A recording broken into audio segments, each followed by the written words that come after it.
It's the Two Tired Dudes podcast, starring Mindful Pig and JW. And let's get on with the show. Please to note, this is no ordinary comic book. It is in perma-mint condition. If you spill soda on it, the drops fly off harmlessly onto lesser comics. Whoa. Yes, you are quite correct to gasp. Also note the price, $25. We had to buy lunch for that homeless guy. The combat of it all, or what? Just the loop. So so just to give you two different ends of the spectrum. So I joined one. I played two games real quick. I joined one game and I got in there with two people. They immediately died to bots. And as soon as I went to go res them, I got jumped by a team of real people and lost everything.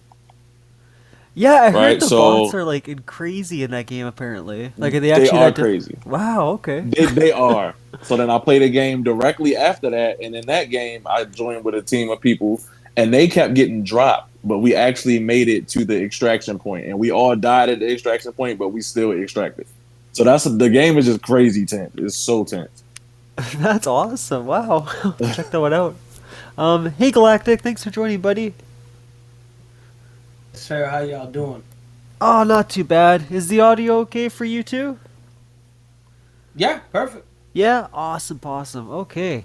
Well, yeah, so hey there, hi there, ho there, everybody. Mindful Pig here. I have two wonderful individuals who are joining me today. Thankfully, because of them, we're actually having this podcast episode today. JW has a family vacation thing going on, and Neo messaged to say he's not sure if he's able to come on. But yeah, thank you, Spider, and thank you, Galactic, for joining me today. Today's episode is just literally us geeking out about comic books. Like I told JW, my thought process with this was I really like Spawn as a comic book hero. I find that just as a character, he's really interesting, and all this kind of stuff, right? That we'll get into later on. But anyway, it just got me thinking of oh man, they should have more characters like him and Batman. They're just like the must reads when it comes to comic books. And then Hood had his opinion, the Jim had his opinion. It got me thinking a lot of people have their vision of what the best comic book hero is. So because there's only the three of us, I really don't mind. You guys shout out as many as you feel is necessary. The goal, like I said, was maybe three, but yeah, if you have more than that, it's only three of us, so that's totally fine. The circle will go by pretty quickly. But yeah, I was just thinking of going to each one of us, and we can shout out number one and then do another round and do two. If there's more, like 3, 4, then by all means, like I said, you can shout out those heroes as well too.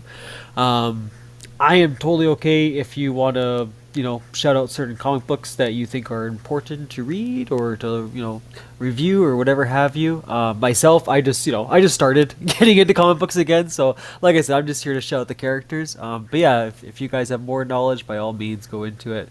I thought the recap this time, instead of doing like games and all that other stuff that we usually do, I thought it'd be kind of just cool to I guess dive into it right away and skip the recap portion. But yeah, I just talk about comics.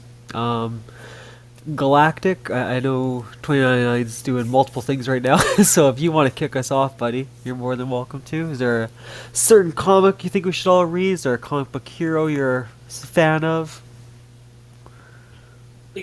Sorry, what was the first question? Is there a certain comic you think we should all be reading? Basically, yeah. This is all about comic books. Well, before I say, because of this podcast, I almost just got a mini heart attack. Because when I was a kid, someone gave me 2 Spider-Man comic books from back in the day that I clearly don't have anymore. I don't know where they are. But when I looked it up just now, someone is selling it on Etsy for $1,000. So I could have been $1,000 richer right now, but as I'm looking, it's like $12, $50. So it's just people putting up random prices. But man, was I almost about to lose my ish.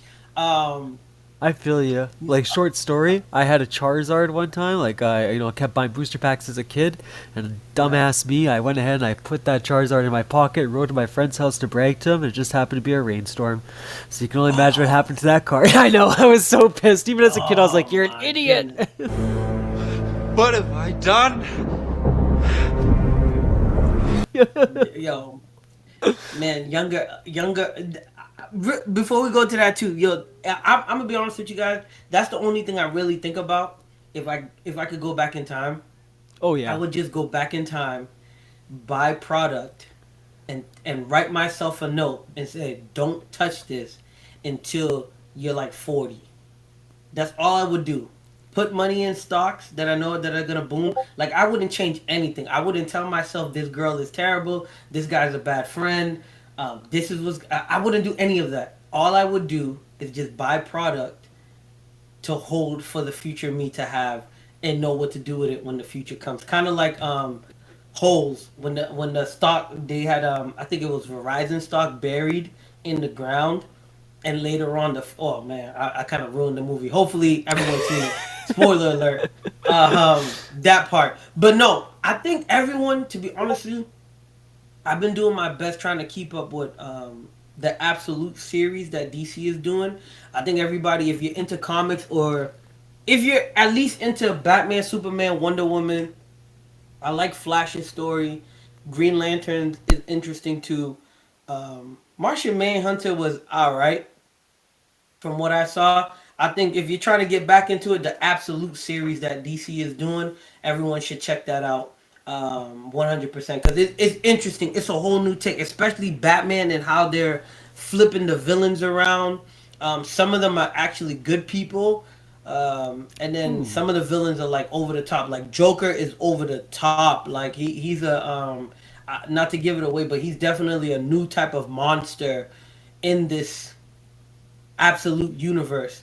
And then I love Spider-Man. I think I really got hooked when I like Spider-Man from watching the I think it was like 96, 95, 96 series back in the day when we were younger. But man, when like I said, when that mentor figure gave me Spider-Man comic book to read, I was like, yo, Spider-Man is one cool dude. And I think it's because the title that they put on the cover itself, Spider-Man, on like how he looks and interacts, and he's in college, but he's still kind of a teen. You know what I mean? Like he's still learning who he is as he's a superhero, learning who he is. So it got a lot of dynamics. I think Spider-Man is definitely a must read.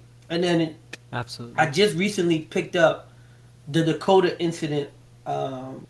Because apparently that's the only way we're gonna get Static Shock, and it's like $8. So if you're out there, man, if you want Static Shock to come back, go pick it up.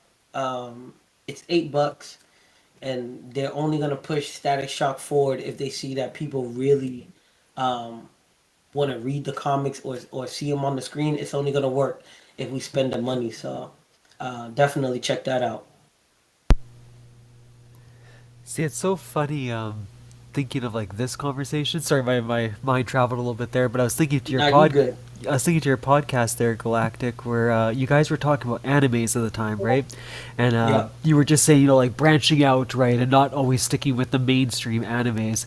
But then it's funny when you look at it from the comic book point of view, right, where it's like, yeah, like no, Spider-Man is a must read. Like, yeah, he's mainstream, but like he is someone you have to invest your time into if you're going to read comics, right? And Batman, like, it's just interesting that flip, right, where with anime, right, it's better to branch out instead of just sticking with like the mainstream Dragon Ball Z, Naruto, etc. You, I'm happy you brought that up because I was gonna try to stay away from that, but I'm happy you brought that up. Yeah, that's what I've been thinking about a lot lately. Is how can I don't want mangas to be like comics, but a lot of mangas like My Hero Academia, I could see that being a comic and just doing big things. When you said that, I think the main problem with anime is the fact that anime kind of becomes, how can I explain it? It's like back in the day where people lied about being cool. You know what I mean? Someone might say, "Yeah, I got a girlfriend, but she goes to a different school." And people are like, "Yo, let me see your girlfriend. Let me." And they just it's like you're catfishing people.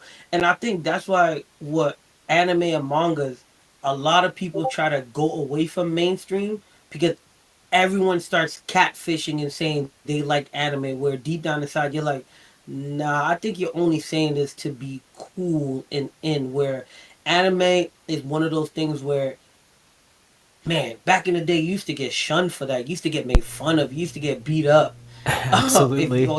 you, you're that weird kid that likes that Asian stuff, where it's like, nah, if you watch it, man, they dealing with a lot of adult topics. They may be kids, but where you have comics, a lot of them are already adults.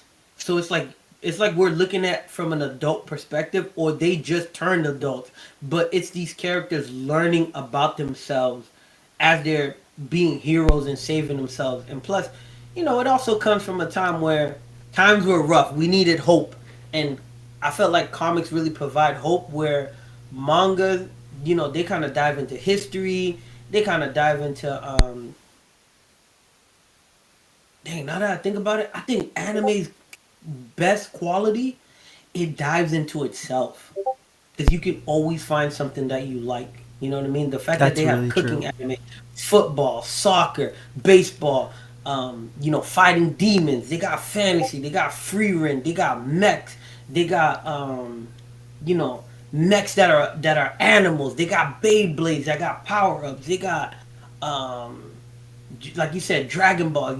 It's just a wide variety where you can kind of pick your niche or your lane to stay in. Where comics is kind of one giant lane that everybody's in, but a lot of people do still try to branch off. Like I didn't even know about Walking Dead being a graphic novel until I seen it on TV, and someone was just like, "Oh yeah, it comes from this graphic novel, and now it's on TV." So That's very true. Yeah.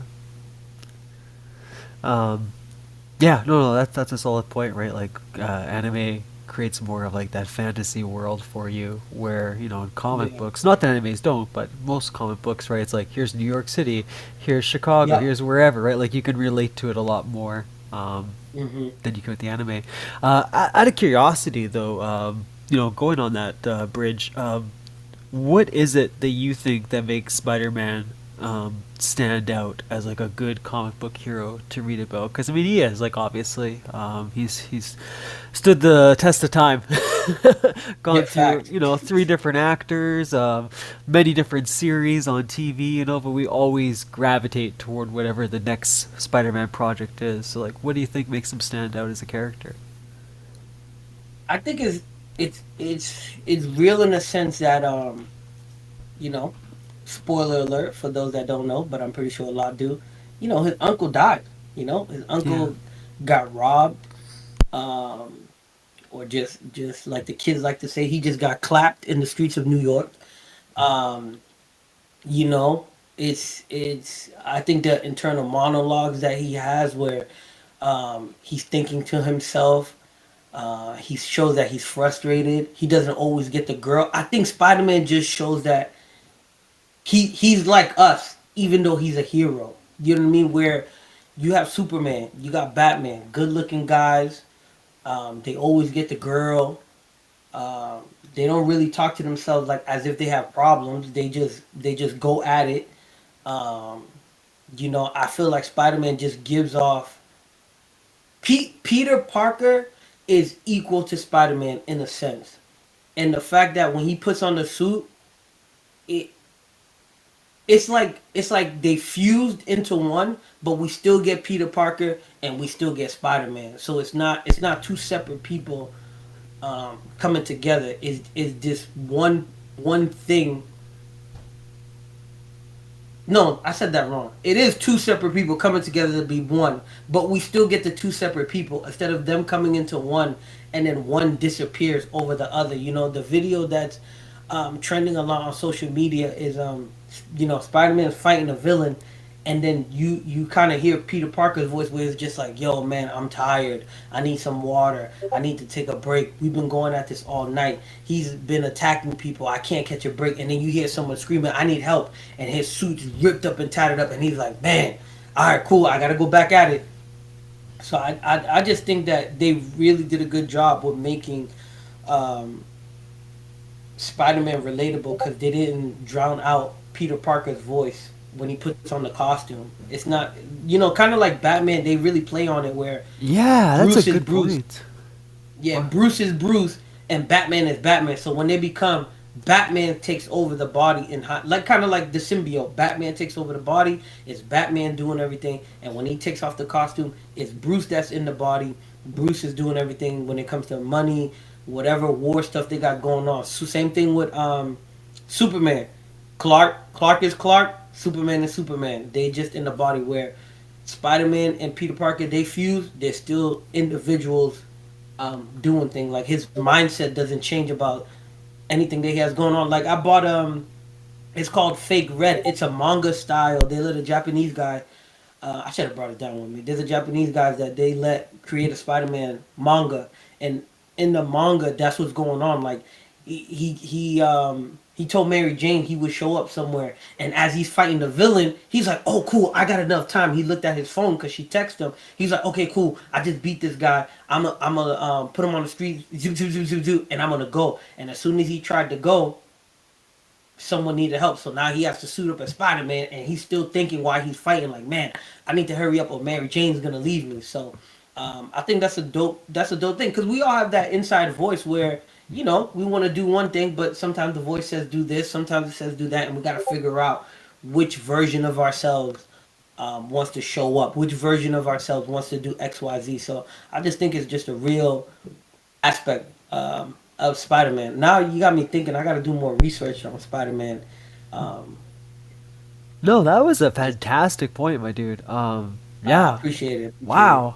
Because you're right. Like that's what I thought of right away. I was like, yeah, it separates him from Batman, who like has those two different personalities or lifestyles, whatever you want to call it. But yeah, Hmm. that's wow. That is a really good point. He's always Peter, no matter what.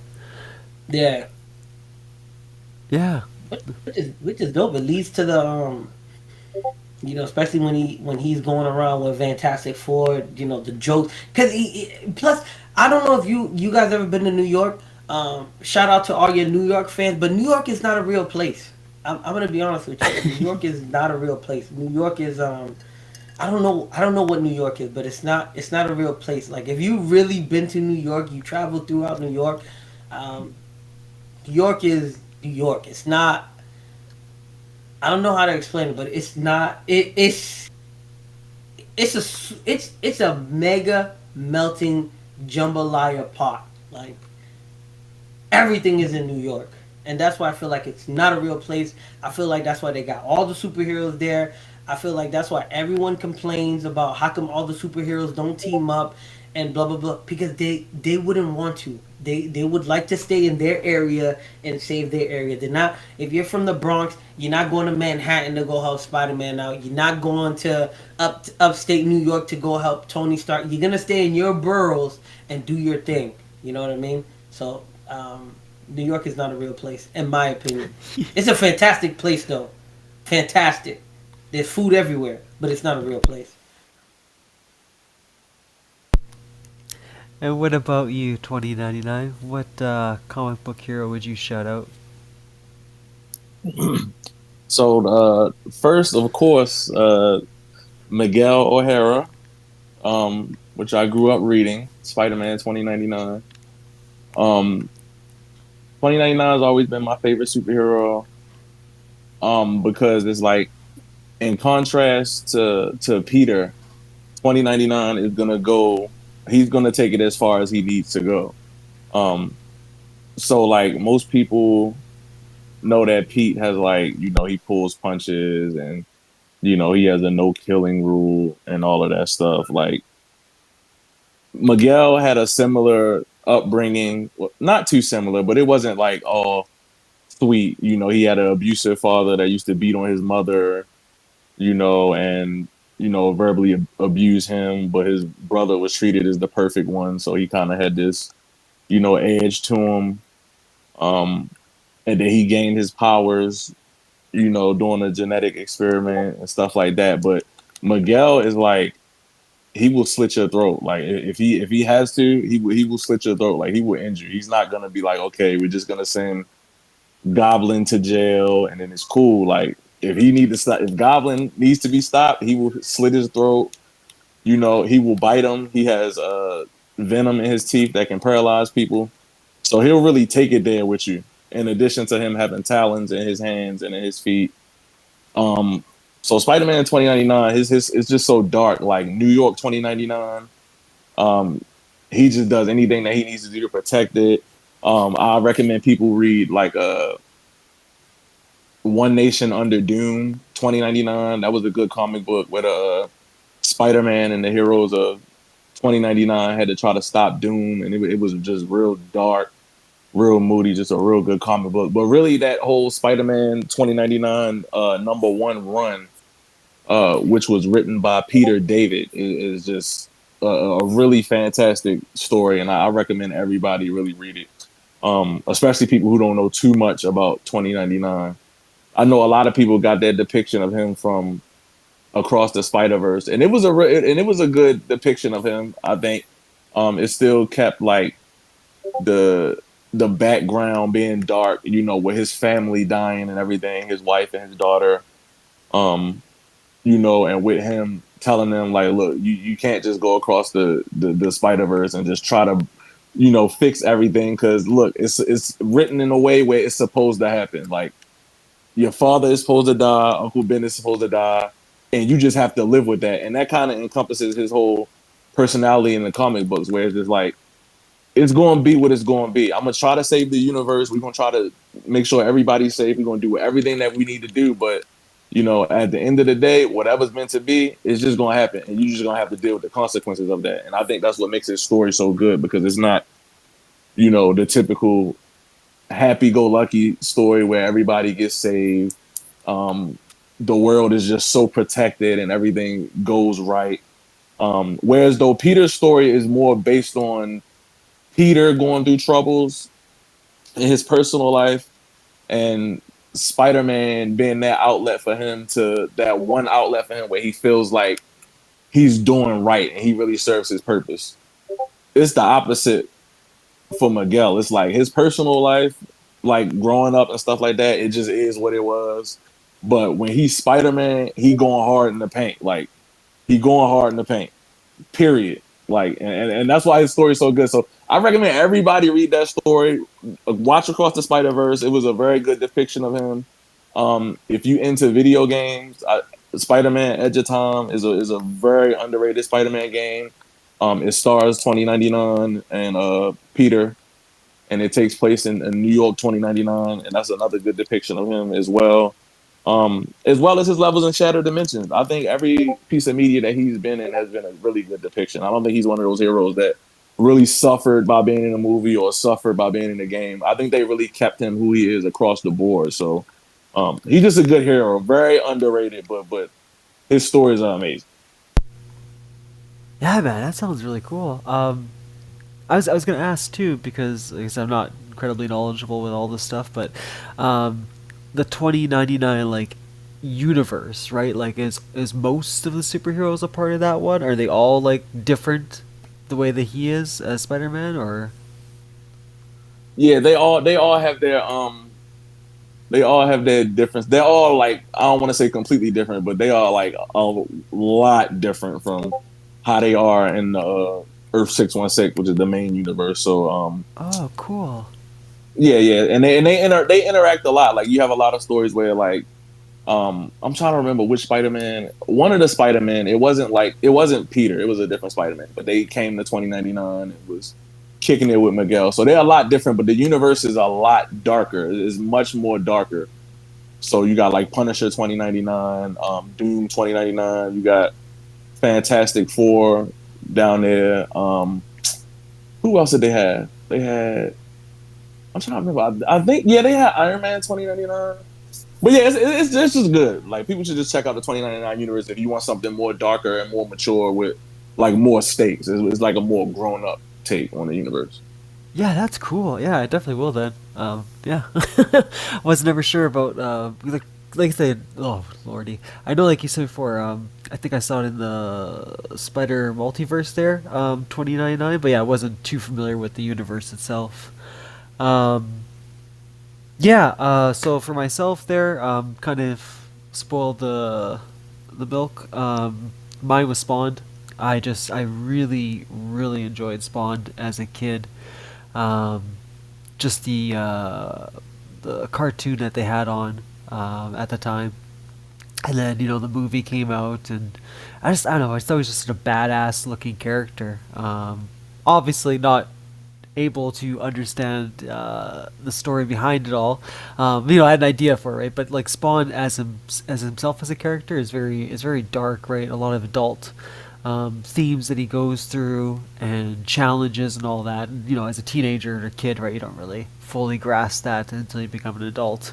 So yeah, now going back into it and just re-exploring his world, I love him, man. Like I love that um, anti-hero, right? The one that is somewhat fighting for good, but he'll go about his own way of solving it. I love the characters that Todd McFarlane's created for that universe, and the challenges that Spawn himself has to go against. And I also like that he's not overpowered. There are limitations. I know as it gets more into the story, he finds ways to combat that. But generally, right, the idea was he had so much of that necro power inside of him, and then once that's burned up, he's finished with. And I like that, like he wasn't invincible, but like I didn't know that.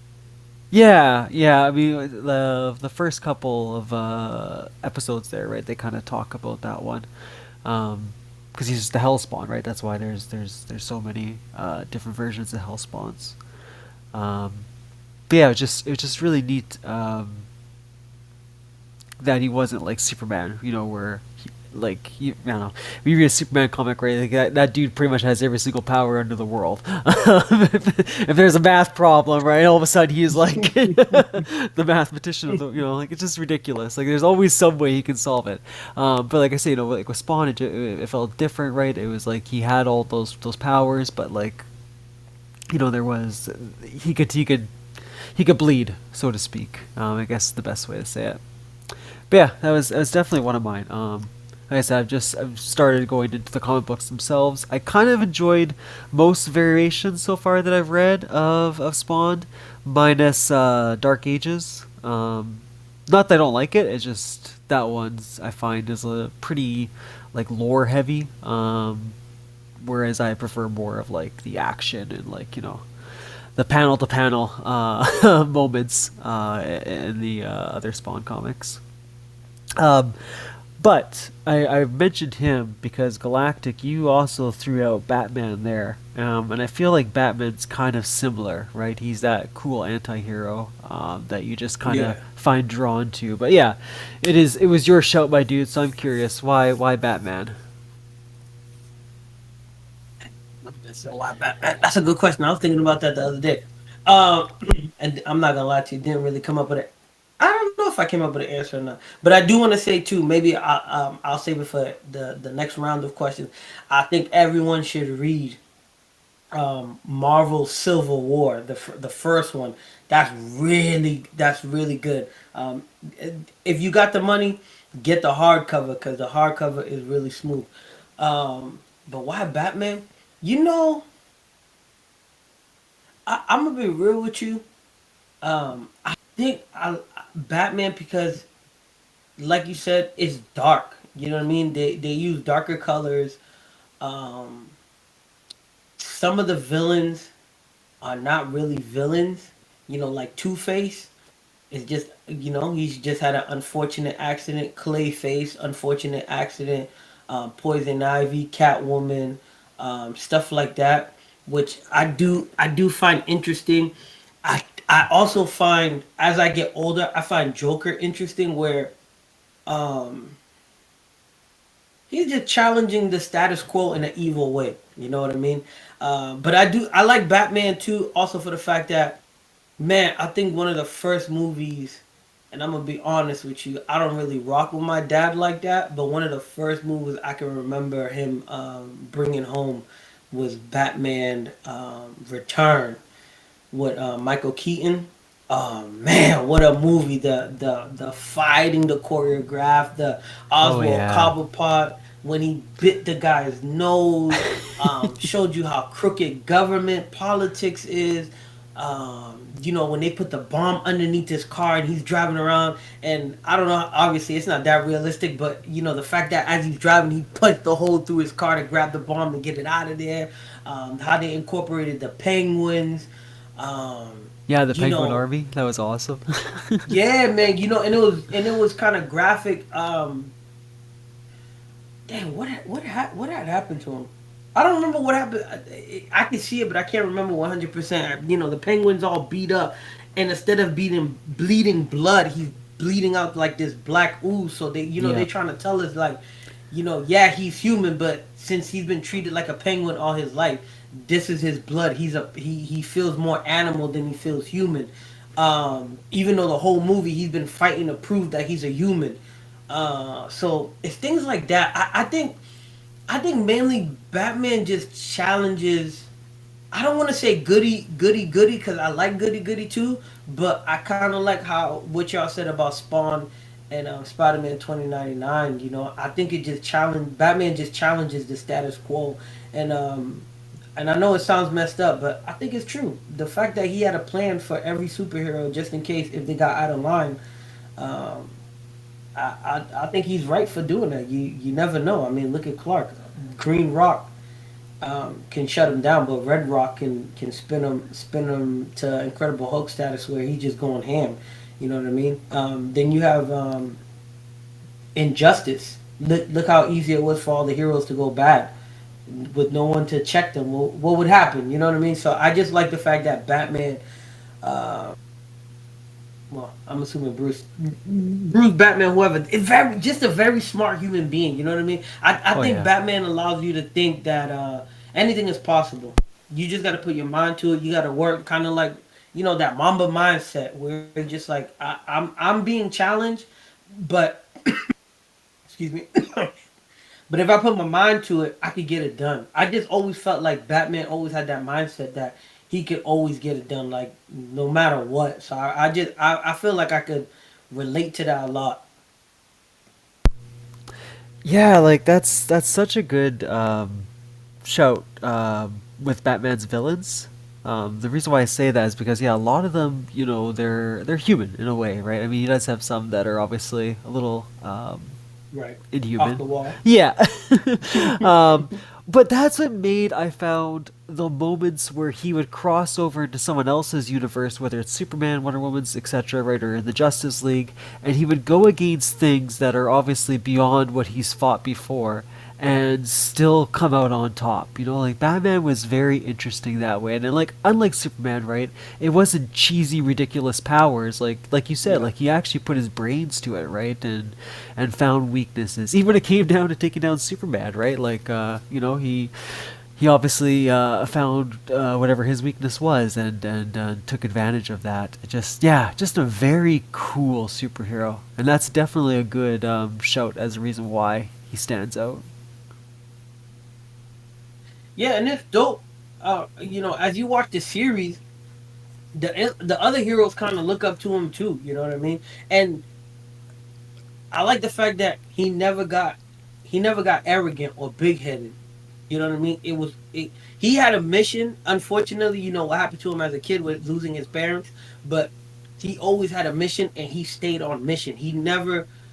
Let me not say never because I'm pretty sure there's a comic out there that where he veers off, but he doesn't really go off mission. You know what I mean? He never says, okay, well, um, I'm gonna purposely become a god, or I'm gonna purposely line up all my satellites, and if something happens, I'm just gonna zap everybody. But I just recently saw there's an alternate universe where that kind of happened. But even with that happening, psychologically, he kind of separated himself from Bruce So when he was Batman, he was 100% Batman. You know what I mean? And when they come to arrest him, and he goes, "No, I'm not Batman. I'm Bruce." But he had did something to someone, and they kind of ratted him out. So that's why he got caught. But even with getting caught, he had some satellites lined up, so that's how he was able to get away in XYZ. But then eventually, he was like, "Dang man, I took it too far." So he let them arrest him in that alternate universe. And then there's another time where he gets to sit in the chair of knowledge. He goes off the rail a little bit where he's stopping crimes too much, and it turned into a Minority Report where he's stopping crimes before they happen, and then Gordon and Alfred's like, "Yo, bro, you don't think that you're taking it too far?" And he's like, "No." But then eventually his morale kicks in. I feel like they've always done a good job with the Batman series, from what I've seen, where his morale always kicks back in, so he doesn't take it too far. Even his dad, when his dad turns in, when we get Flashpoint, and his dad is Batman, even his dad's like, "Dang man, I gotta take it this far," because he carries guns and stuff. But even with that, I don't think he killed anybody. They didn't show us that, from what I can tell. But even with that, his morale kicks in, and he's just like, "Damn man, I kind of be taking it too far," and that's how he joined the good guys. Um, to help out with XYZ. So, and then as someone that lost his mother, I think they do a really good job without babying um, too much about him losing his parents. Where it just gave him reasoning to do what he needs to do. So I shout out to them, playing on that human side of him with losing his parents, and being hurt, taking in the Robins, trying to do something for the greater good, instead of some people do grieve and then don't do anything. You know what I mean? They just kind of shut down. I guess in a comic book they would turn into a villain, but most of the time a lot of people do shut down, and they turn into a complete different person that even their family wouldn't recognize. I think they do a good job in the Batman series where they kind of pay respect to him, paying respect to his parents, and them being gone. Yeah. Um, yeah, Batman's, I guess, like, biggest flaw is ego-wise is that, like, he's just consumed with his work, like, being Batman. Um, Mm-hmm. it's so, like, I know they're obviously different powers and all that such, but it's so funny comparing him and Superman together as far as characters, because you're right, not that Superman doesn't get to see the dark side of the world and all that kind of stuff, but Batman's like literally there in Gotham City, like the worst city on the planet, right? For corruption and Which is evil. wild. Yeah, right. So it's like you can you can understand why Batman views things the way he does. See what his every day to day life is like. Yeah, just a really cool character. I definitely agree with your points on that one. What about you, 299? You got another one you want to shout out, buddy? Yo, mindful, you can hear me? Yeah, I can hear you now, buddy. All right, my headphones was bugging out. So for me, Spawn is probably my second favorite hero. Tied with Gambit. You already touched on Spawn, so I ain't gonna hang on Spawn too much. But so Gambit, Gambit was one of my favorite heroes growing up. Still to this day, like I have some of his comic books. I actually got to meet one of the writers at a convention, got a signed comic book and all that. Like I really love Gambit. Like I'm a Gambit fanboy. But outside of like the comic books, right? Because we know Gambit for being an X-Men, but I always found Gambit just like cool as hell. Like because all the X-Men got on their synchronized outfits, and Gambit like I'm just gonna rock my purple. You know what I'm saying? Match with my kinetic. Y'all go ahead and do that. So he always kind of had his own style. Very true. But even in his comic books, right? So Gambit has an interesting backstory where he's a thief. Like his origin story is him as a thief, out there in Louisiana, like on some Assassin's Creed type stuff. Like not killing people, but just stealing stuff, just trying to get by on the street. But some of his solo runs, and I recommend like I say like X-Men 361, right, where Gambit leaves the X-Men to like find himself and discover who he is, discover his own powers, and it kind of builds his character because he starts figuring out that like it's not just cards, right, with his kinetic energy, and he's not so limited. Like he's actually super powerful with his kinetic energy, and in that comic book, Uncanny X-Men 361, he actually takes down Juggernaut by himself, solo, which adds to his stature. So he does some unbelievable stuff, and he's just so cool. And then there's even a comic book. I think it was X-Men. I think it was the Volume 2 run. X-Men Volume 2 run. There's a comic where him and Magneto go at it like 1v1, and people got to see a little bit of that, not too much, but they got to kind of see a little bit of the story in X-Men 90, was it 97, 96 97, yeah. on yeah, X-Men 97. So you got to see a little bit of him and Magneto, like as it pertains to like Rogue and them going back and forth because they both love Rogue. So yeah, in that comic, X-Men Volume 2, I believe is issue 58, Magneto comes to the X Mansion, and him and Gambit butt his 1v1. They going at it solo over Rogue, and the dialogue is just great. They just like spilling their feelings over Rogue. Again, Gambit is like charging up. He unleashing abilities with his kinetic energy that you never seen before, just doing all types of crazy stuff to go at Magneto. And we know that Magneto is just like Omega level, right? So to see Gambit really turn up to that level, with him not being an Omega level mutant, but just him starting to really realize and understand what he can do outside of being a team player and how far that he can take it. It's just amazing to see. So I recommend everybody read Gambit solo books, specifically that X-Men 361, where he leaves the X-Men and he goes off on his own adventure. He don't want nothing to do with the X-Men. It was Uncanny X-Men 361, where he takes down Juggernaut solo, and then in that Volume 2 run where he go at it with Magneto.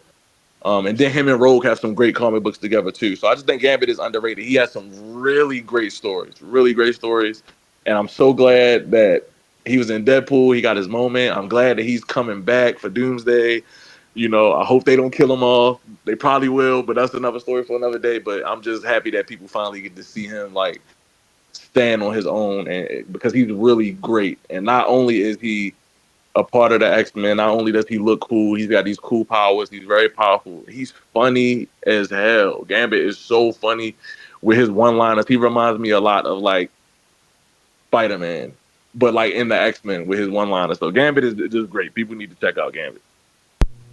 No, that is an excellent shout, actually. Gambit is a really cool character. I remember watching X-Men back in the day there in the 90s, and yeah, I always enjoyed him. What I didn't realize, and maybe you have some more knowledge on it than I would, was I didn't realize like just how powerful Gambit really is. I was doing some diving one day into it, and I can't remember what villain it was, and someone gave him an operation apparently, which like limited his power because like if he was to, I guess, like fully go out, from what I understand, he could like literally wipe out universes or worlds at least.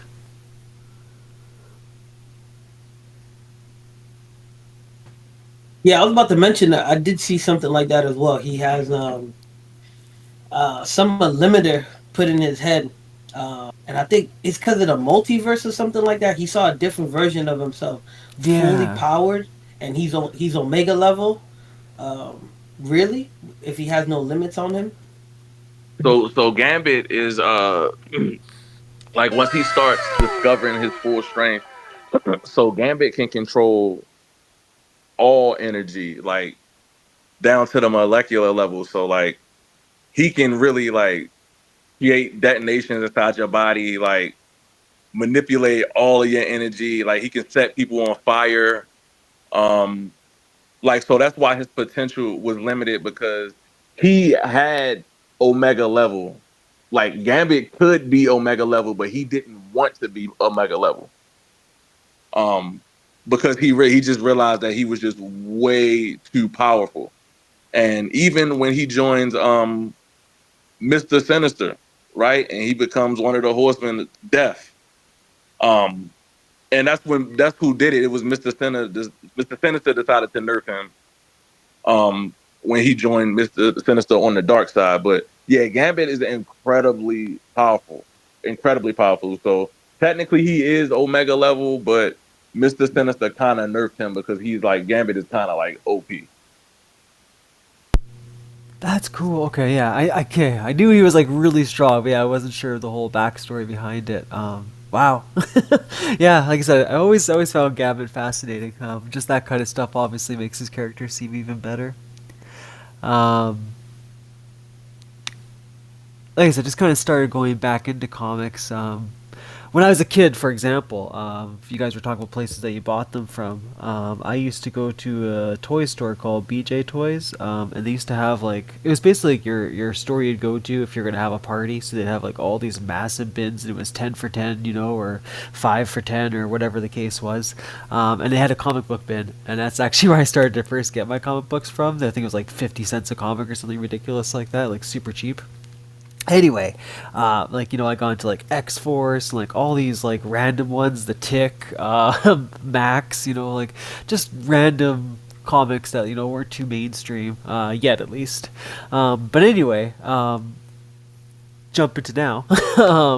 I got this huge box last year from a yard sale, and it was all these different older comics, older DC ones, I should say. So I had like Superman, Action Comics, Green Lantern, Green Arrow, and then in there too was Wonder Woman, which is a character like I get her, she was interesting and all that, but I never was too involved into her world or universe. And then I had a few comics that like JW recommended I read. I think it was like Battle of the Gods they were called. But yeah, it was really cool because I didn't realize that they tied Wonder Woman's story into Greek mythology. So like Zeus and all that are a part of her world. And as someone that was a big fan of, oh sorry, Galactic, go ahead. No, I was just agreeing with you. Oh, okay. Yeah, but if someone who's like a big fan of like God of War and stuff like that back in the day, right? I was like, oh man, this is so cool. And yeah, during that particular series that I was reading, she's going through trials that Zeus has pointed out for her, and just see the impact that she has on some of the gods and some of the decisions that they choose to make in that little series, and in a few other comic books as well too. It was really neat. The one thing I think that I didn't enjoy in the writing that they did for her is I found that they made her I'm not gonna say whiny. It's not whiny because that's not the right wording, but she's very indecisive of what she wants to do with her love for Superman. And there's quite a lot of the times in those comics that it's just like her just going like, "Do I love him? Should I be with him? Yada yada yada." And it's like like I get it, like that's her character, but like when she gets to like the trials or she's taking on the next enemy or whatever it is in other editions of her comics, right? It's a much better side to her, like not that she can't have, I guess, a human side, so to speak, like emotions and feelings and all that, but it just, I don't know, it kind of to me it almost like stripped away a little bit of her character that was built up in the more intense scenes or action scenes, however you want to phrase them. But yeah, I still recommend, if you haven't yet, definitely check out a Wonder Woman comic. I think you'll be more impressed with the lore they established for her than what was expected. And her character too, as far as I guess her human side, Diana. I found that one very interesting, how she sees people, kind of I guess in the same way that Superman views Earth. But she has a much more, I guess, kinder side to it, more understanding, not as prone to action. Well, not that Superman is. I know he's also has his compassion for humanity, but Yeah, just different, slight differences, I guess, in how they choose to handle conversations and things like that. But yeah, did you guys have any other comic books you want to shout out? Galactic. Yeah, I'm gonna swing the block around and definitely recommend Civil War. Marvel's Civil War, just because. Am I right? It's a great story. Listen, especially what's going on in the times that we're in right now. Um, and the movie did a great job. I'll say that the movie did a great job. But when you read the comic book and see what actually started it, and then the heroes picking sides, um, kind of them putting things aside for certain other characters because there was a wedding.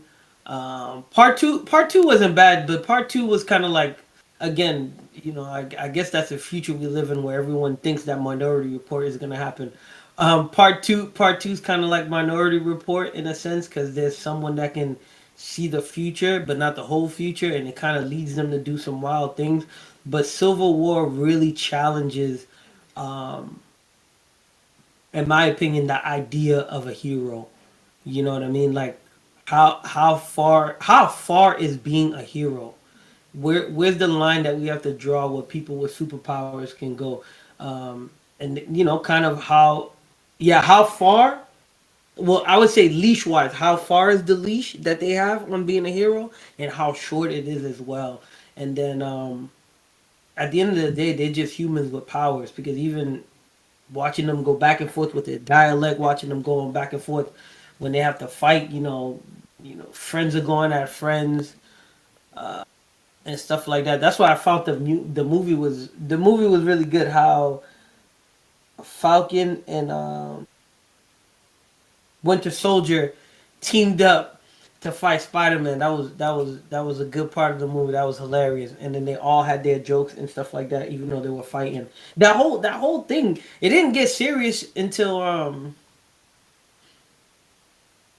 no spoilers. I'm gonna try not when Falcon kind of moved out of the way and someone got hit. It didn't really get serious. It seems like they were kind of pussyfooting around a little bit until that part happened. It was just like, all right, cool. Well, now we got to turn up and actually decide which path we're gonna be on to save humanity, save the world and what's going on. So I definitely would check out Civil War. Like I said earlier, the comic is cool, but man, if you can get your hand on a hardcover, grab the hardcover. It's worth having and putting on your bookshelf or putting it. Like they say, buy books, read them, and then put them places where when people come over, they can ask you, "Yo, you read that book?" And then you can start a book conversation.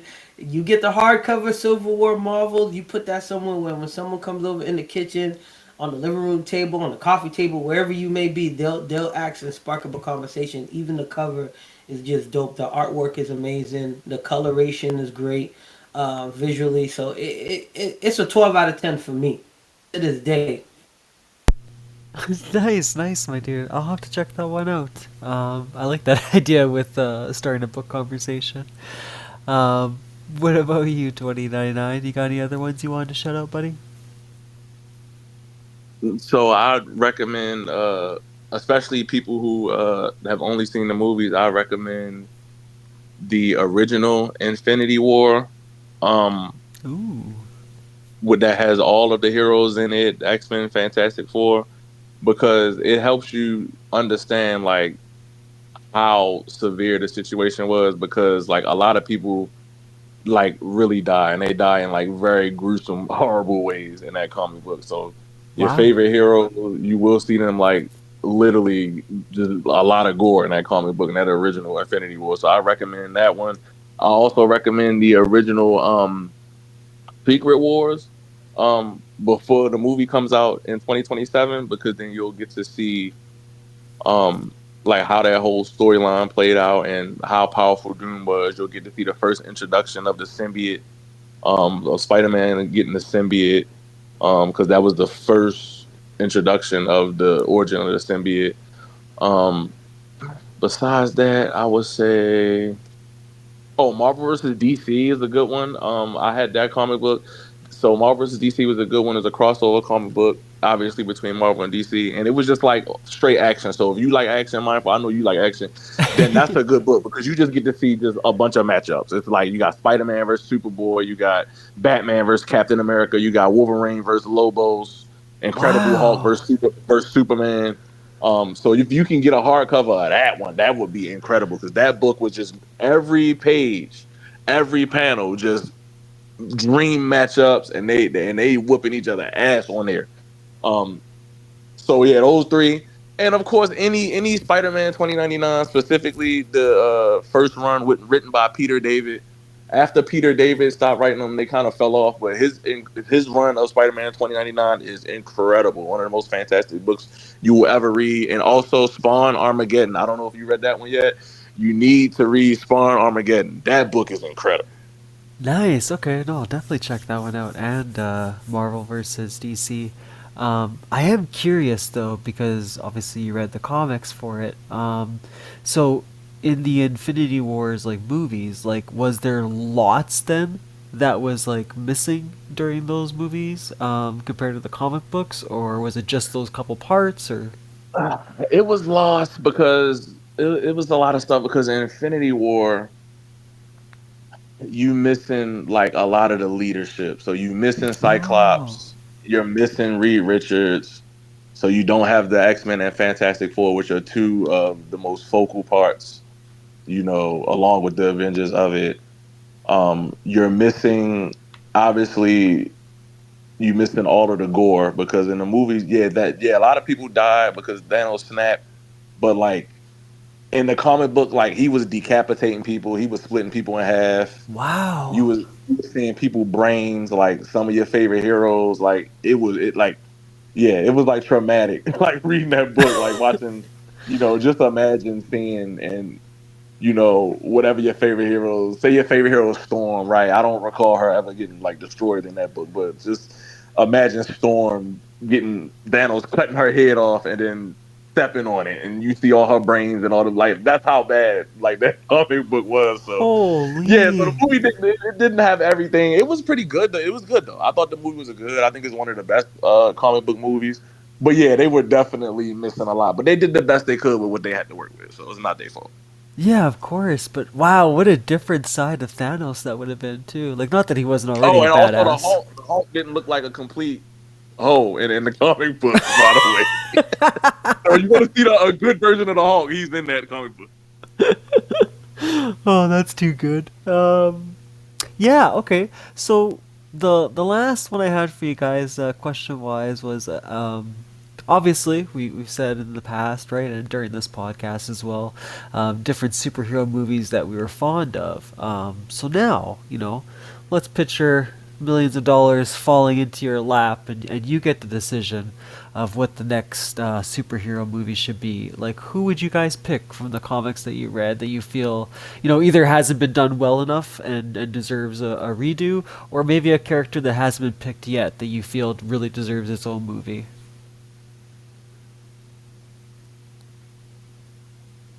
Sorry, Galactic, you can start off, buddy. I was hoping you didn't call. I was that kid. I'm like that kid in class trying to duck in the back. Hope you didn't call on me first.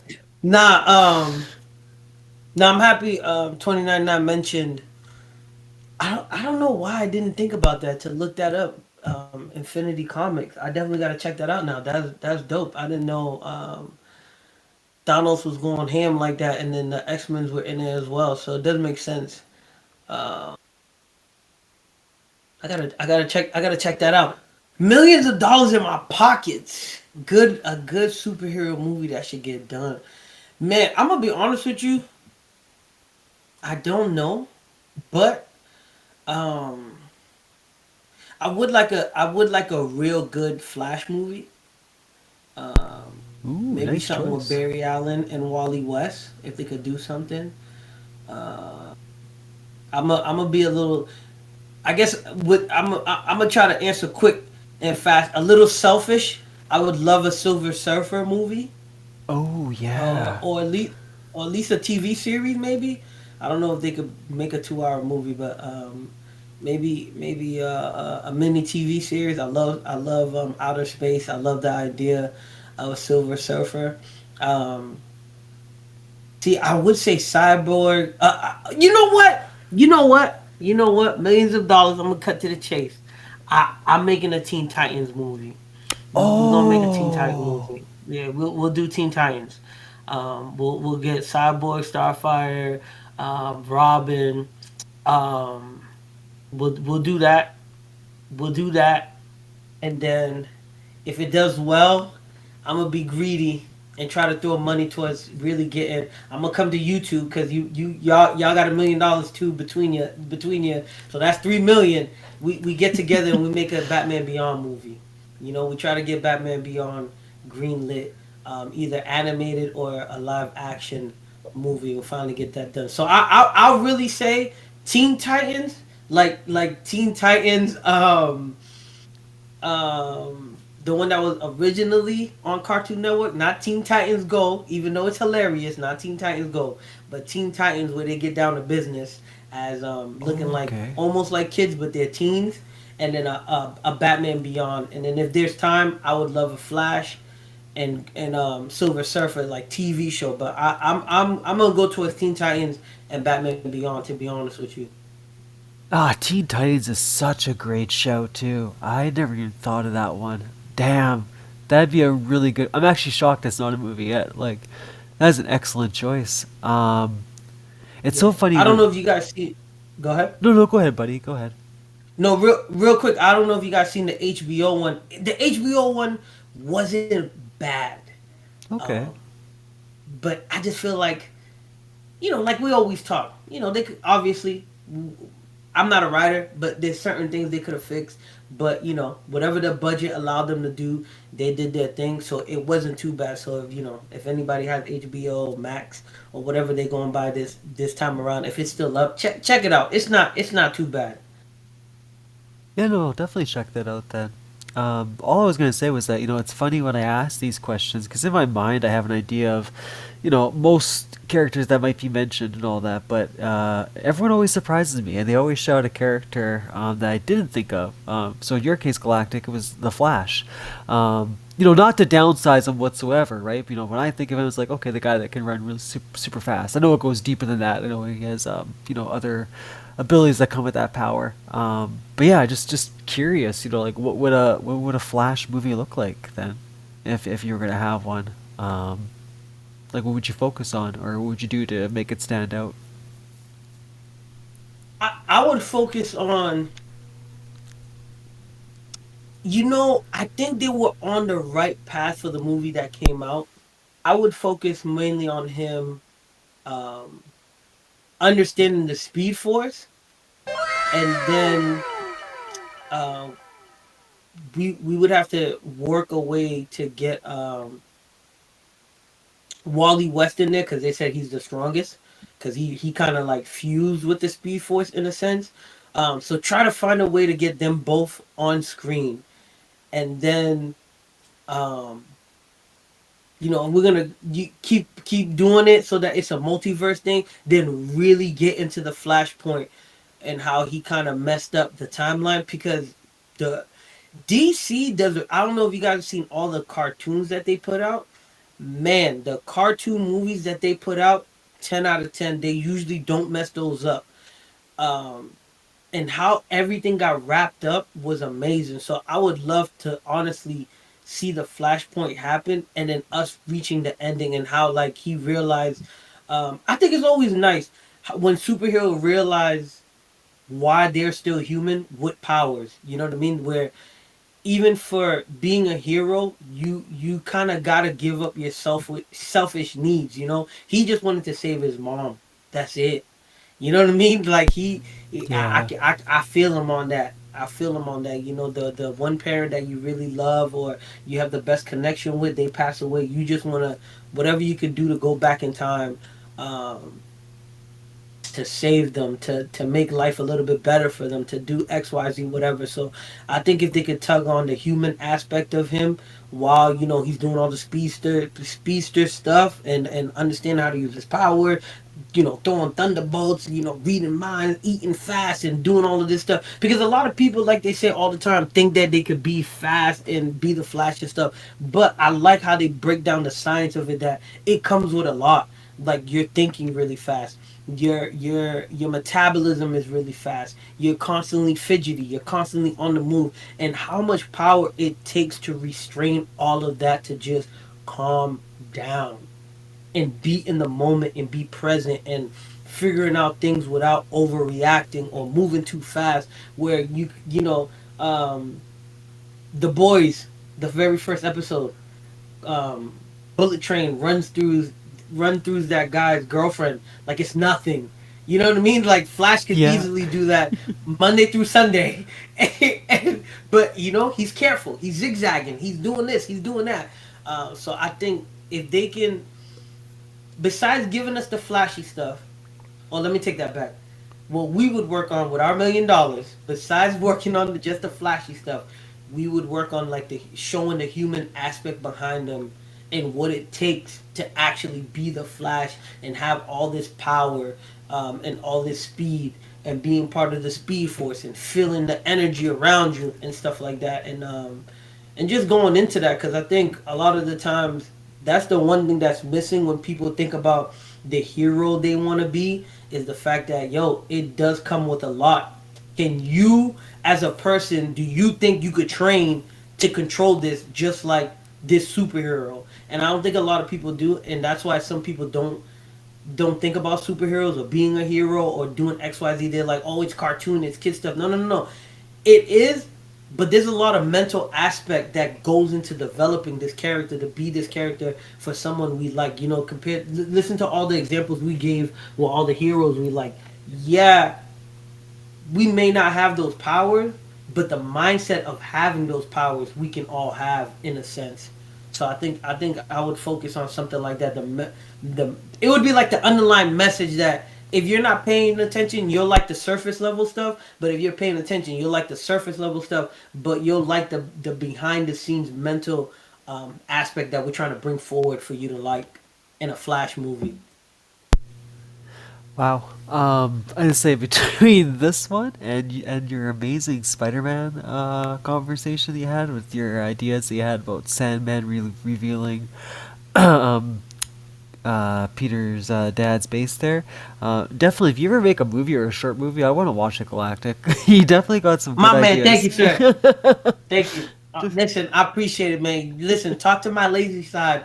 I'm like I said in that episode. And if to all the fans and all the people, listen, if you haven't been out there, check my man out. Check out all the episodes. Check out all the pod episodes, all the YouTube.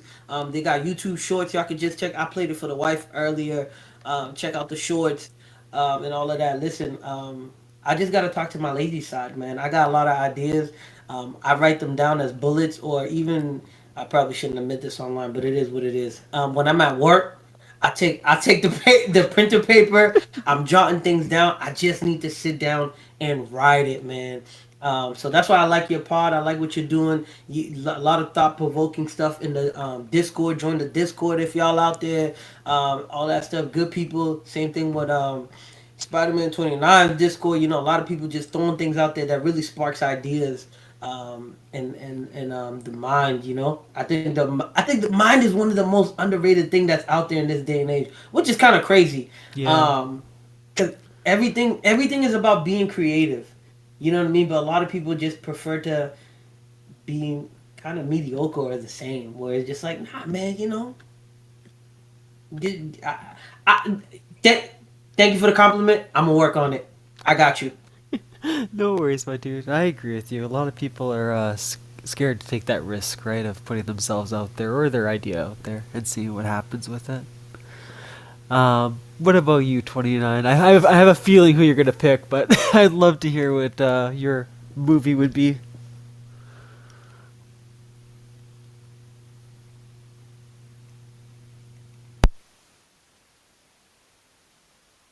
All right, so mine would be so of course it's gonna be a little bit selfish, but at the same time, I have an idea that's gonna make the company $1 billion. All right, so this is what I would do. All right, so you keep Tom Holland as Spider-Man, because if his face is in it as Spider-Man, it's going to $1 billion automatically. But I would make an Edge of Time movie. So for people who never played Edge of Time, it's a great game. Go get it emulated on PC, or go find a hard copy for PS3. Amazing story. So the gist of the story is there's a scientist, an evil scientist named Walker Sloan, who's actually played by Van Kilmer in the game. He does a great job.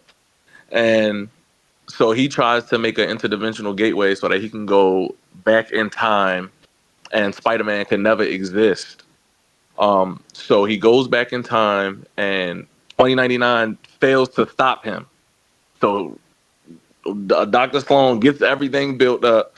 So 2099 takes Peter Parker's DNA from his archives, is in Alchemex, because 2099 is a scientist that works at Alchemex. So he has Peter Parker's DNA in the archive. So he takes that DNA, creates a Chronos link, they call it, so that he can actually communicate with Peter Parker in the past. So Peter Parker actually dies in his present. Anti-Venom kills him. So he's telling Pete, like, don't go to the 66th floor, of this building. I know how you are. I know that you're all about the righteousness and stopping, fighting the good fight and all that. I know you're going to try to go fight Anti-Venom and stop him, but you're going to die. So don't do it. So the whole time is them trying to prevent, Spider-Man from dying. So basically things that happen in Peter's present, for instance, there is like Sentinels there, right? So there's Sentinels in Peter's time. So Miguel tells Peter, hey, go destroy these Sentinels because they whooping my ass in my time. So Peter goes to the lab where the Sentinels are being created.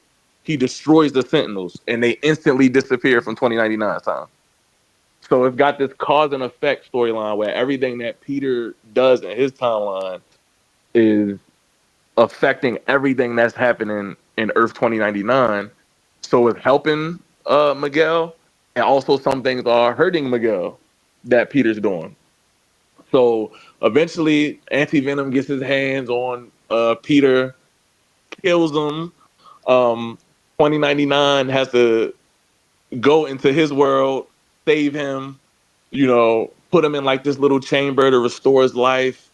And so basically, to wrap it up, they are working together this whole story to change the future and to keep Peter alive. But, Peter is hard-headed. He's like, I'm not going to let Anti-Venom destroy everything and kill people. I'm going to go try to stop him no matter what it takes. But 2099 is telling him, like, yo, you're going to die. Like, you're going to fail. Like, I understand, but you're going to fail. So they just working together, and it's great. It's such a great story, and I think it'll be a great way to introduce 2099 into having his own series, because realistically, where do you go next, right? You can't just do Earth 616 for the rest of time, right? You need to do something different, And I said the same thing about the Spider-Man games. I think that after Spider-Man 3, they should do 2099, because if you're going to keep doing Spider-Man in New York, eventually people are going to be like, all right, we tired of the same thing. New York again. Okay, do something different.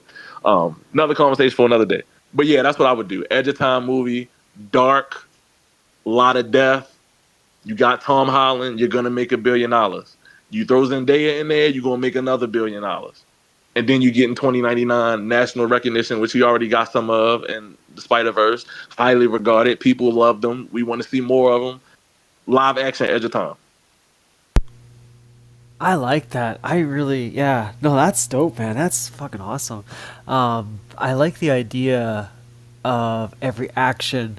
Yeah, I know Cadet is $1 billion easily. Yeah, I just love that idea of everything that Peter's doing is affecting his world too, good and bad. Yeah, that's really cool. I definitely want to see that. For myself, definitely I want to see another Spawn movie, but the same breath I say this, the first one did such a good job. Yeah, there was parts like, trimmed down a little bit and all that, but it did do a really good job imitating the cartoon's first couple episodes. which I thought, like, like there were some parts like they nailed line for line almost. Like it was really well done. The casting, the choice was great. I just want to see it more modern, like just a little update, coat of fresh paint, all that kind of jazz. But I showed this one in the Discord already. For me, I think I would really like to invest and see a Cable movie. I just feel like Cable himself as a character is like that perfect 90s action star. And I think that we would get, like, not like it would be a big investment long term, but I think like a solo movie with him would just be the right amount of testosterone that you need, in action movies nowadays. I think he would just, I think he would just nail it. Like, I'm not sure exactly who I'd cast as Cable, but just that, like he's just the man's man. Like, he just comes in there, he's bullets are flying or lasers, whatever you want to call it. He's just badass from start to finish. I've always found Cable to be a very interesting character as far as. Hold up, Mindful. Yeah.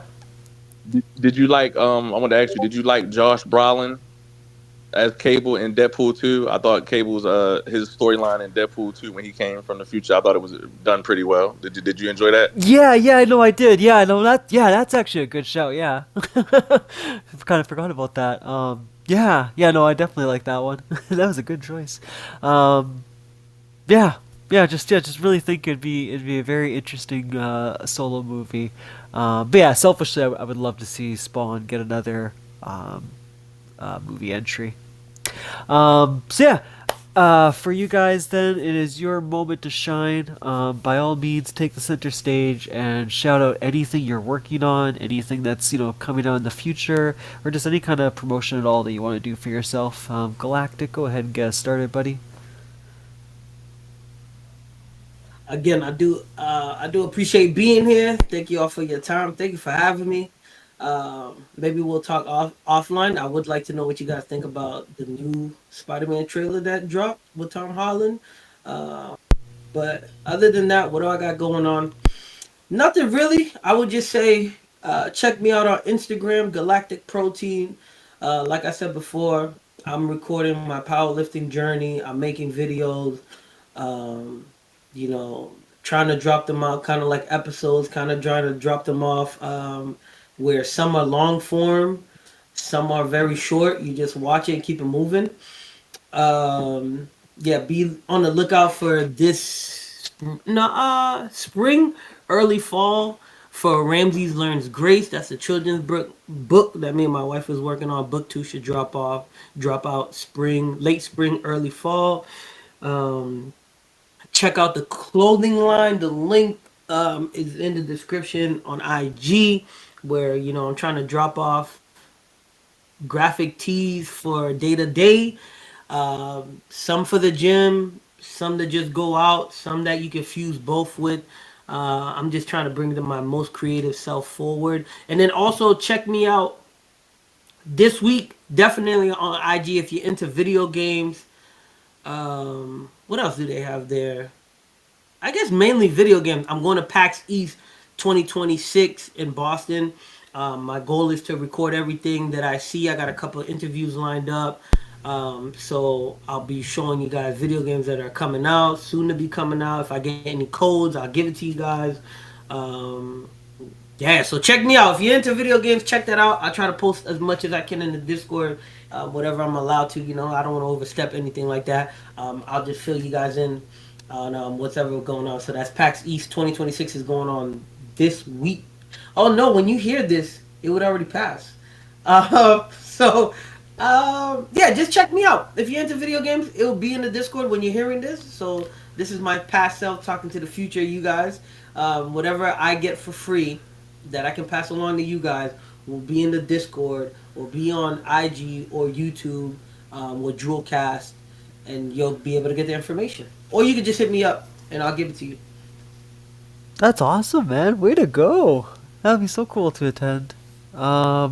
Actually, Appreciate it. not gonna lie, if you still got like 10 minutes or a little bit more, I am totally down to just touch on that trailer, because happy enough to announce that 2099 was nice enough to host one of the podcasts coming up in the future, where we're going to dive into Tom Holland's universe there before the next Spider-Man movie comes out. But yeah, totally cool. Say what you want to say about it, Galactic, because yeah, I'm down to talk a little bit about that trailer.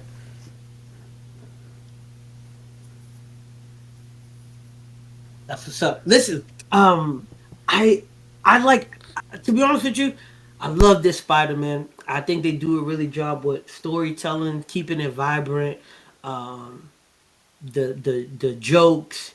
It's not too funny, but it's funny right on time and stuff like that. But I'm really I'm trying not to dive too deep because I want to watch it. If this is supposed to be the last one, and then they're trying to figure out whatever they're gonna try to figure out to build the next universe.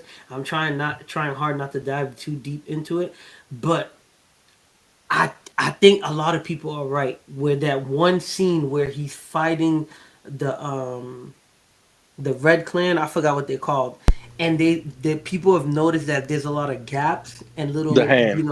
little warps. You know what I mean? So Yeah, yeah, yeah. I really do hope there are two heroes in there that are gonna be, and if they are, I hope it's Daredevil from the Netflix Disney series that they got going on. I think he does a really good job. I might sound like a hater, but I really hope it's not the Incredible Hulk. I'm sorry, I don't like this new Incredible Hulk. Um, I that's feel just my that. opinion. But yeah, but I but I really do hope it's Daredevil, maybe Daredevil and Punisher. Like I hope it's more than that one scene that we saw in the trailer. But yeah, I'm really interested in that. And then I didn't really notice it on the new poster. I don't know if they dropped the poster everywhere, but I seen it on X where he has bubble gum on his right foot and he kind of has paw. That's fan art. It's fan art. It's not real. Oh, Aw. thank you. All right. Never mind it. Forget that. I'm happy you told me. Thank you. That's why I'm happy I said I don't know if it was real or not, but whatever. Good thing bubble popped earlier than that. Nah, but I appreciate you saying that. But I do hope that I think it's the girl from Stranger Things. I'm not sure where she's from. That she is playing Jean Grey as the Phoenix and the What? Long story short, whatever they're gonna do to introduce mutants, I hope they do a really good job. I like how they did turn his eyes black, kind of like in the cartoon and in the comic books, where it looks like he's gonna take that spider metamorphosis is gonna happen. Yeah. And I hope it leads into the Venom suit, so that when we get to Secret Wars, he can have the suit on, like 2099 said, and it's kind of like the comics where this is how he gets the suit, and then we get the suit for however long we get. Like I just hope that's all I really want. I want him to do a team up with other characters. Um, Hopefully Daredevil and whoever else they want to put, and I hope they put Venom in it, and we don't have to wait for the movie, um, the Secret Wars to get Venom. Um, Before I dive into a few of the other things that were mentioned from the trailer there, I'm super curious, 2099. What was your thoughts on it? Honestly, and I know people wouldn't expect me to take this position, but I don't know. To me, it just felt kind of weird. I'm just not even sure. I really just got to see it because I'm not even sure like where they going with half of this stuff. Like, okay, so I didn't expect them to do a Man Spider storyline. The Man Spider is easily one of my least favorite storyline. I don't like the Man Spider storyline at all. I always found it boring, just stupid. Like I just don't like that storyline at all. So I'm curious to see why they're incorporating the Man Spider and how it's gonna tie in to the story. I like that they have the Hulk as a professor. I'm interested to see where that goes. Obviously, he's gonna Hulk out at some point. You're gonna have Punisher try to stop him. Punisher has stop the Hulk before. He's got plenty of anti-Hulk weapons. So I'm curious to see what they do with the Punisher and how far they let him go, with the things that he can do. You got the Tarantula, one of the most obscure Spider-Man villains. So we'll see what they do with the Tarantula. You got Scorpion. It kind of looked like they still doing the mechanical stuff. I don't like the mechanical suits. I understand that they want to try to modernize it and make it more like, okay, this is tech and it's not just some guy in a green spandex. But I'm just kind of over the whole mechanical supervillain stuff at this point. It's goofy to me. Obviously you have Jean Grey. Like it's no secret. Everybody knows you got Jean Grey. When you saw Spider-Man on that bus, the girl that was sitting there was in Rogue colors, so I'm going to assume that is Rogue. So they are introducing the mutants. I'm curious to see where they go with that, because I just don't know how you tie in the Man Spider with them trying to stop the Hulk, with them introducing mutants, with the Punisher also trying to hunt down Jean Grey. It's just, I just left kind of like, okay, this is interesting, but I just don't know exactly what they're doing. But I just hope they execute it well, and I hope the movie is not, short. Like, if you're gonna have all of this stuff in there, like, give me a good 2 hour and 10-minute movie or something like that. But I did like that they got Pete struggling. They got him struggling. They got him trying to rekindle things with MJ and Ned. They don't know him, obviously. So you got that storyline going. I like how they got that in there. But again, you got that storyline, and then you got the X-Men, then you got the Hulk, then you got, the Man Spider thing. So we'll see. We'll see how it goes. I'm just interested to see it, because it just was kind of weird to me, all the stuff that they were doing with this movie. No, that's a solid point. Wow, I completely blocked out the part about the X-Men being in there. Damn. Yeah, that is a lot going on, actually, for one movie. Holy shit. Okay, so first thing I was gonna say was that it's super cool doing podcasts, because you go back to older ones. So, example, the Amazing Spider-Man podcast, one that we talked about. And first, just a quick little flex. Mindful did say it would be cool if Scorpion was the next villain in it, and what happened? Scorpion was. So, JW, you're not here, but suck it. Like, you called me out saying that'd be a lame choice, and they picked it anyway. But yeah, going back to that too, right? It's so funny because I remember you 29 were talking about that, and how some people, right, were complaining that why wasn't Hulk helping out and all this kind of stuff, and now we're reaching that moment, right, where Hulk is entering Spider-Man's universe, and they are hopefully going to team up, or something's going to go on there with that storyline. I know I see on X2, people were talking about how. Again, I'm not entirely sure how it works, right? But I guess Bruce doesn't know who Peter Parker and Spider-Man are, but the Hulk does, because the Hulk's a different personality or something like that. I don't really know. I know there's just this random fan, I guess, facts people were putting out. Another one was, the Man Spider story. So I am kind of interested that you think it's going to go that way too, 299, because I know when I was bringing up the Discord, I know JW and I think someone else, Neo too, they both didn't think it was going to go that route. But I don't know. There's just a lot in that trailer that kind of hints that it's possibly going to go that way, which I agree. It wasn't like the most interesting part of the Spider-Man universe. I remember it from the the animated series there in the 90s. It was, I don't know, it was kind of lame. Like, it was cool at some parts, but just I don't know. I just don't see that transitioning well into the movie. And yeah, and that trailer scene that you were mentioning there, Galactic, about the open space, right, when he's fighting all those the hands. Sorry. There's been a few things I've heard, so it would be cool if Daredevil was on that side, but then I also heard that, again, this is all just rumors, right, we're going with, there's nothing really facts here, but some people were saying that Daredevil might be already in charge of the hand at that point, or, yeah, there's just been a lot of like speculation. So it was nice to know what you thought, at least, who those other two people were. Because I was thinking Daredevil too. I don't know if it'd be the Punisher as the third one though, because they did show him in the trailer, right? So then why would you cut him out of that scene if he was a part of it? Yeah, I definitely feel that there's definitely two more characters in that scene that they removed.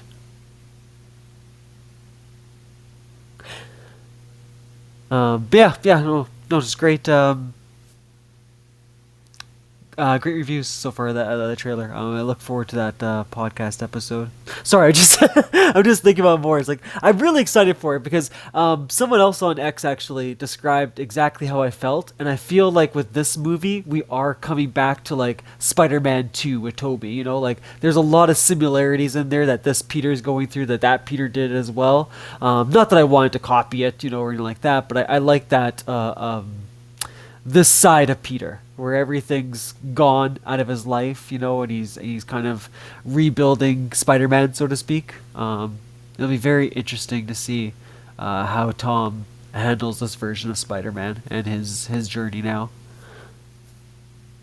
But yeah, Spider, you were the last one, buddy. What kind of things do you got going on? What kind of promotions did you want to shout out?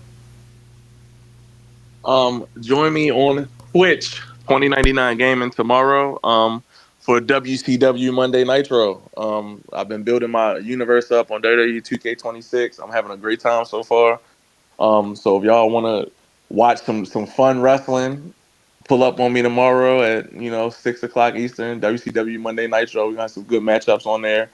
And then again Tuesday for Tuesday Night Raw, and then Friday for SmackDown. On YouTube, follow me 2099 Gaming. I'm working on I'm still working on that Spider-Man 3 long form video. Working on an Edge of Time video too. So just follow the YouTube. I'm working on a lot of stuff. On building my YouTube up. I'm doing some Crimson Desert tips and tricks right now for a lot of people that are struggling with the game, having a good time with that game too. So that's what we doing, man. Just hanging out, playing video games, talking about video games. Happy to be on the pod. Can't wait for all the upcoming pods that we're gonna be doing. Definitely got to watch that trailer again. And yeah, man, appreciate it, man. Good talks. Yeah, it's nice to hear that you've been enjoying Crimson Desert, because I did hear that a few people were having mechanical, I guess, issues or controller issues or whatever the hell it is. So yeah, I know Hood in the Discord too. He's really enjoyed the game. So I'll have to check out some of yours there. And then for myself, not too much. Like I said, just kind of getting back into community night. We took it away there at the beginning of the year because Mindful thought he had a better plan or system of putting things together. And it's just just like any business, when you reach your quarter mark and things aren't turning out the way you thought to, it's time to pivot and change things around. So every Wednesday night we're gonna have community night again. Basically very, very simple. Either I'll just play an online game that most of you guys are playing, and if you're on, you can play with me. If not, then hopefully we get some more people recruited into the Discord that are interested. But yeah, I just basically play whatever with you guys every Wednesday night. If you have a certain game that you want to play with me on, or if you want me to try out a certain game with you, or whatever the case is. Sorry, 29. No, I was just gonna say that's another thing too. We playing Marvel Rivals this Wednesday. We need more people, man. We need more people because this is a game about roles. I need more people to come through for community night. Pick a superhero and get into a role, so we do not have to play with these selling ass randoms. Please pull up, so we don't have to deal with these randoms. Amen to that. Oh my god. Yeah. It's been a good month since I've been on Marvel Rivals, but yeah, that's always a freaking issue, eh? I hate the random team ups in that game. Their matchmaking, I'm sure it hasn't changed in the last month, but it's just complete garbage. No, you can get on anything Galactic. It's a free to play game. So if you're on PlayStation, Xbox, whatever the case might be, it's available. I just don't think it's on the Switch yet, but I'm sure we'll get it. But yeah, every single Wednesday will be that one. Sometimes I'll just shout out a game, but like I said, if you guys have one you want me to try out, example, I've tried We Were There, or We Were Here, whatever the game series is called, with Jimmy. He was really passionate about it. I've played certain ones with Neo that he was really into, Z-Chick, etc., etc. So, yeah. And then my other goal is just to start slowly adding in one extra stream a week. So currently, like I said, I'm trying to get through Soul Calibur 2 and Morrowind at the moment and beat those games fully. Yeah, and just continue on from there. I have a Digimon game that I've been meaning to play. Yeah, there's a lot. There's a Pokemon game that came out this year that I wanted to play, so hopefully we'll get to that. But yeah, again, thank you guys so much for joining. I appreciate it. I'm very grateful that the two of you guys are willing to come in today and help me out so we didn't have to move the pod to a different week. And yeah, look forward to our next conversation, guys. Hope you have a great day. You too. Peace. Already.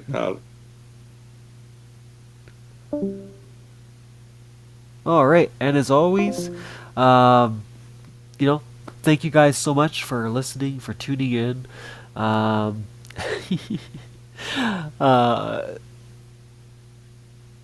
It's like it's so funny. Is that 29.9? It totally is. Sorry, ADHD, get distracted easily. But no, I really do appreciate you guys tuning in as often as you can. If you haven't noticed yet, or if you, I guess this would be the first time I'm going to mention it. I have changed up how I'm doing the editing. You will notice that there will be a lot less, things popping up, whether it's videos, photos, whatever. I'm going to kind of streamline the editing going forward. So, I'm going to cut out any awkward moments that happen, such as just dead silence as someone's trying to reconnect or whatever happens like that. Those ones I'll always make sure get done properly. But in general, I will have a more faster, streamlined approach to these because I just want to get the podcast pumped out as fast as I can. I don't get a lot of views for all the time and energy I'm putting into it. And again, it's not really time and energy. It's more like trying to get the Chromebook to work properly, So I'm going to, I'm just going to basically streamline the editing process and just pump these out as fast as they've been coming out. And then what I'm going to focus on is more of streaming of the random videos that I want to make and that I want to have come out. Those are where I'm going to put most of my energy into. But more likely, I'm going to start to, again, pivot off of YouTube and use YouTube more as focusing on the podcast and promoting that through shorts or clips or whatever have you. And I'm going to really try to go back into the Twitch side of things and stream. I feel like I need to build up my community a little bit more in order to do some of the ideas that I have down the road. For example, if you've ever seen the show Kill Tony, I kind of want to copy that in a way. I'm going to do it more as a streamer version of it, but I do have some ideas. So if that sounds of interest to you, and you kind of like the idea of roasts and all that kind of jazz, and just, the idea of what Kill Tony is, reach out to me. I'm more than down to discuss things and maybe combine two communities together in order to make it happen, right? Like, you do need a good chunk of people to make it work. And like I said, I'll share that idea if this sounds of interest to you. If not, then carry on. I also have my birthday one coming up pretty soon. We're slowly creeping up around the corner for that one. I will have September. I'll have the Halloween events. I'll have my award show coming up, right? So there's enough on my plate where I basically need to start freeing up my time. Because right now what it looks like is it takes me 2 weeks to put together the podcast, all the editing, all the crashes, all the mistakes that happen along the way. And then, after that 2 weeks is over, I get like maybe 20 views, maybe like whatever, right? So again, I don't that's okay if I only get those many views, but then I don't, I'm also not going to like put in so much time and effort into something that, just isn't generating the same back. I feel like right now it's still in the early stages of the podcast, so it's best to just be consistent at this point rather than make sure it's like, fine tuned to prestige. If that makes sense to you guys. If you guys enjoyed the visuals, I do apologize, and hopefully you'll still like these podcasts that I've been doing now, and the little bits that I've been adding in. I'm also not going to have current streams. So for example, when I promote someone like Galactic 2099, I usually always, make it fresh, their intros. So I grab their most current stream and use that as their background, and then I'll, do all the different shout outs of their channels and such like that. Now I'm just going to make some generic ones, and then just going to tab those in when their parts come up. So this way it's easier for me, it saves me a big chunk of my editing time, and I can do it more often now. I can do it at the beginning and at the end for those people, right? So which is something I usually don't do, because like I said, it's a long process doing fresh every time. So yeah, there's different ideas I have a little box now to store things on, so that'll make it easier for editing, and to reset the Chromebook more often. Lots of good things, basically what I'm trying to say. And it'll be really nice to just come back streaming again. I freaking miss streaming more than anything. I have seen that change in me. I know I need to play more games. I know I need more time for that kind of stuff. Like, it literally works out too, where I have maybe a couple hours in the week. Last month is a great example. I had 1 hour maybe most of the month to play games, which I know, first world problems, right? But for me, I need that. I need to game. I need to break out from reality and go into a fantasy world and just enjoy life for a bit. So yeah, hopefully for my own mental health, this will be a great decision. I think it will be. And yeah, that's pretty much all the Pig could talk about this moment. Thank you again to Galactic. Thank you again to 2099. You guys are freaking awesome for what you did today. I truly appreciate it. I know it can be a very awkward person. I'm very forgetful too. I'm very forgetful too. Apparently, I appreciate the time. I appreciate. I like the fact that you guys. I like the fact that you guys enjoy these conversations. It really warms my heart to know that you guys want to talk to me. I appreciate it so much. Want to talk to me? I appreciate it so much because I want to talk to you. Conversations are definitely the key to happiness. I definitely agree with that one. On that note, good night. On that day, good night. Have a wonderful day. Good day. And have a wonderful day, everybody.